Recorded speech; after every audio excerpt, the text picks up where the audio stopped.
Hey there, and welcome back to DML Reborn. So for now, I am just going to be taking on the Atlas boss fight, and I didn't realise it before, but you can actually hire Toby in this fight for 2 energy only, which is pretty good.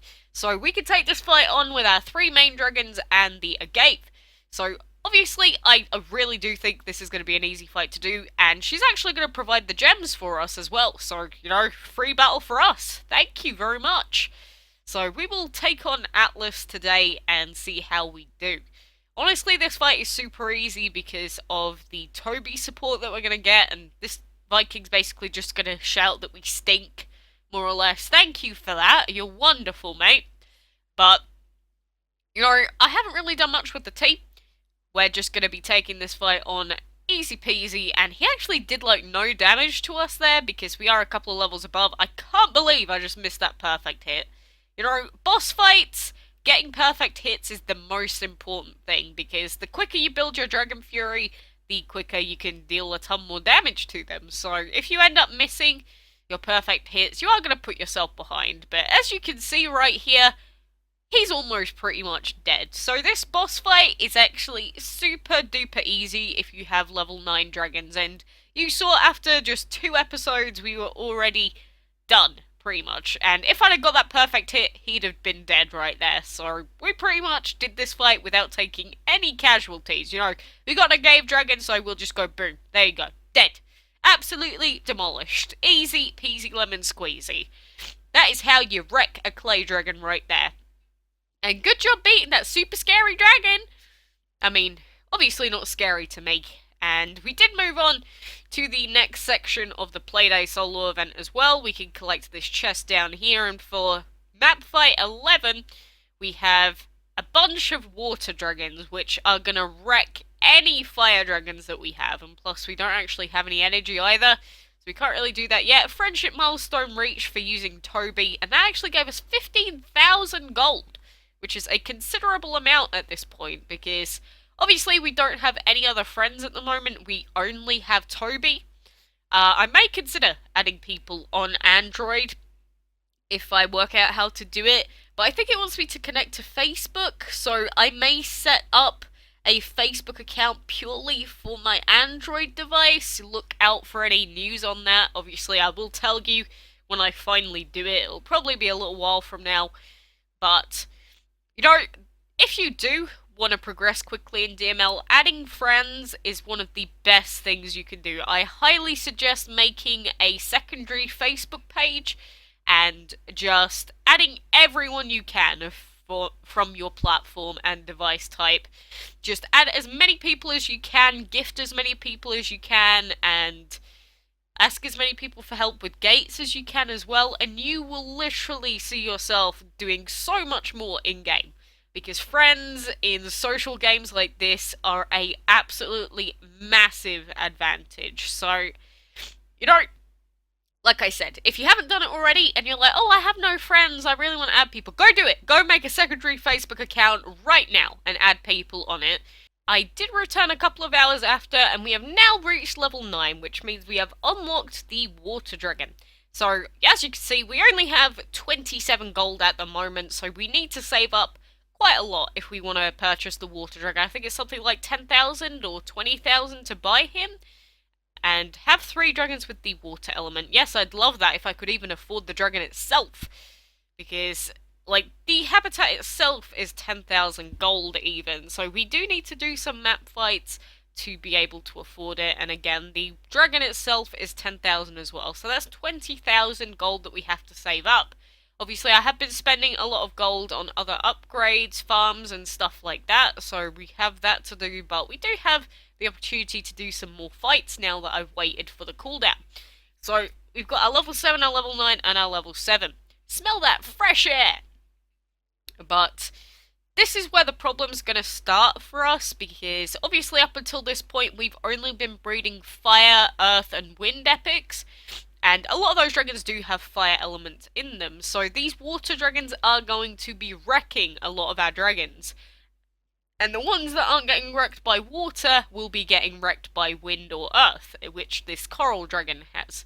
So that's why I prioritize that dragon right here. And these water dragons only have water, and luckily, because of the team that I've built so far, like the dust, lava, smoke dragons really give a good sort of variance in the attack types, because we've got earth, we've got wind, we've got fire, but none of them are weak to these water dragons that we're going to be facing now for these next few fights on the map. I did do that deliberately, so these are the main three that I'm going to be going with until we do actually breed or hatch the water dragon, I should say. And then after we get the water dragon, I'm probably going to go straight to breeding a boiling, because the boiling dragon was my go-to dragon in my Windows playthrough as well, like years ago. It was just a very, very good dragon for these map fights. Like, we've got level 12 here with a bunch of water, but look at the elements that these guys have. If we had a fire dragon here, we would be getting destroyed. And if we had another water dragon, even, we would be taking, like, pretty much no damage.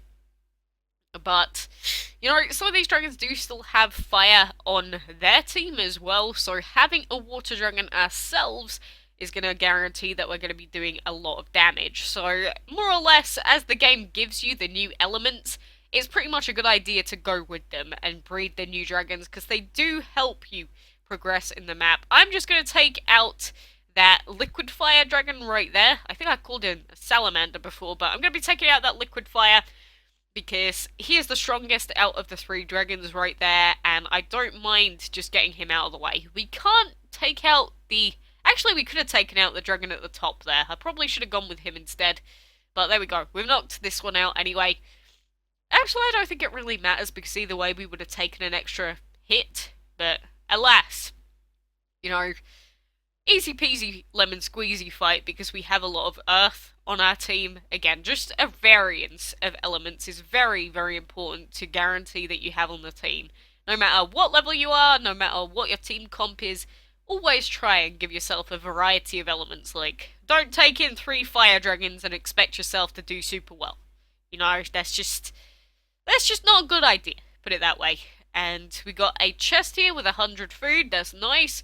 And now we're getting into the full wind and water element dragon teams, which is the point where this game starts to get a little bit more annoying.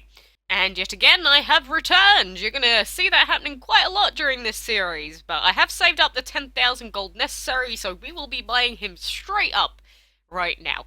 So 5 minutes to wait, obviously very, very short timer. So we are going to be able to start breeding for some nice little dragons very, very quickly. But now we can do even more fights. How about that? Well, we can do one more fight at least. We could try this fight, because this is still going to be a pretty tough one considering the elements on these enemies. And this ice dragon is very threatening to me, because our lava dragon is obviously the main member of our team at the moment. And, oh god, that sucks that we can't just take him out, because obviously anything with wind is going to wreck our lava, and prioritize the things that are going to wreck your main team member. That is the most obvious yet important thing that I can say. Obviously, if we take him out, the other 2 dragons are just going to go down with ease. They don't really have anything, well, they don't have anything super effective against us. So this fight is pretty much over as soon as you take out the middleman. So, very easy fight all in all. And, you know, more progression makes me very happy. We might even get Dragon Fury by the end of this, which we will. Not that I think it's really going to help us out that much, but yeah, I'm just going to go bam, badoom. Get perfect hitted, you silly sausage. There we go. See ya later, Vikings. How ya like that? Witch's Watch is done.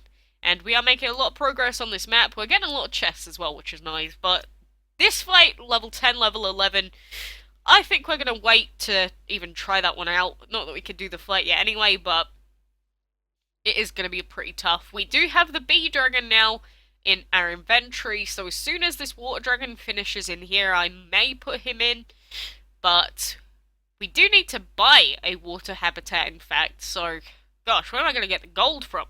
Guess I'll just have to do a few more fights. And with the Playday event, we just have collecting food to do, and we are on tier 2 of the event with a day and 5 hours left. So we pretty much did the whole of the stuff today, all within an hour. So we've made a lot of progress Honestly, we really have. And there's a few tempting bundles in the shop, but I'm holding back. I am not going to be spending any money, like I said. Must not give in to my urges. But, for now, I'm going to put some more food back in, but that is pretty much going to end us for today. So thank you very much for watching, and I hope you join me again next time.